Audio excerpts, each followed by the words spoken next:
I don't think I've ever had a student that is more deserving of this award than Emmy. She is the most driven student I have had in the last 26 years. She truly has a zest and a yearning to learn as much as she can in her life, and everything she does is to better the people around her in her world. Last year we were doing we wanted to come up with a community project around Martin Luther King Day, and she decided it would be a really good idea to collect toys and school supplies for kids in Afghanistan and Iraq.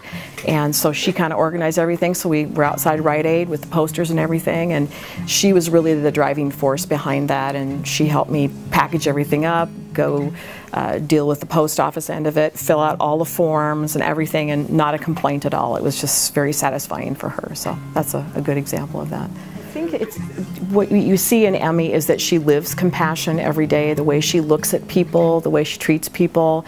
Other students that probably, if she was honest with you, annoy her, and she still has a way of being very gentle and kind and compassionate with them without anything showing on her face that they're driving her nuts. She goes the extra mile for everybody, and she just has a sensitivity about what other people are feeling that I've never seen in a kid before. I think her value for compassion doesn't let her get bogged down with the day-to-day kinds of things that most adults and kids get bogged down with, as far as worrying about what somebody else is doing or getting annoyed and letting that bother them. She's able to tune that out and to see the positive in just about everything that she does. And she knows in her heart that working hard is paying off for her. And I think then she becomes a great example for the other kids too.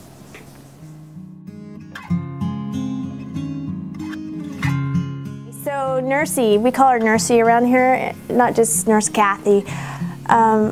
She's all about relationships. She makes sure that we all know our kids, and when we send them down, she makes sure that they're well taken care of if they're sick or bloody nose or they need a head check.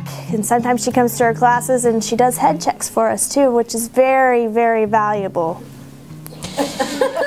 Nurse Kathy also makes sure that at Christmas time kids are not forgotten, that don't have families that could support for presents. She always rounds up the Secret Santa for the little kids, and she's also been a good just caretaker for the kids when they're just pooped and they're just tired. And my son Jack actually has been taken care of by Nurse Kathy, and he's fallen asleep on her bench, and I have nothing to worry about because I know that she'll take care of my kid and the rest of Granite Falls' kids. Kathy, my Aunt Kathy, is very caring and compassionate with all the children she works with. Frequent flyers are her kids that, like the diabetic kids and stuff. She's very caring for those kids. She's here early on the field trip days to make sure that she has their schedules down and everything they need before they leave with their teachers. She cares for all the kids here, but I mean, she's pretty serious about those ones she has to have every day. My ex-husband was in a bad accident, and I would call her at midnight to come help me take care of him, and she would be there for me. Gosh, there's so much I could say about her.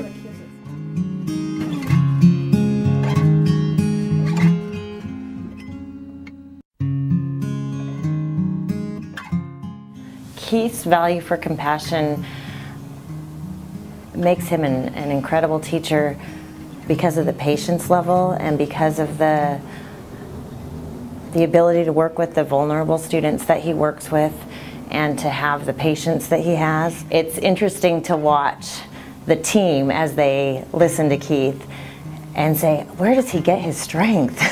Where does he get his strength? I'm thinking, I know where he gets his strength. His compassion is endless. It really is endless.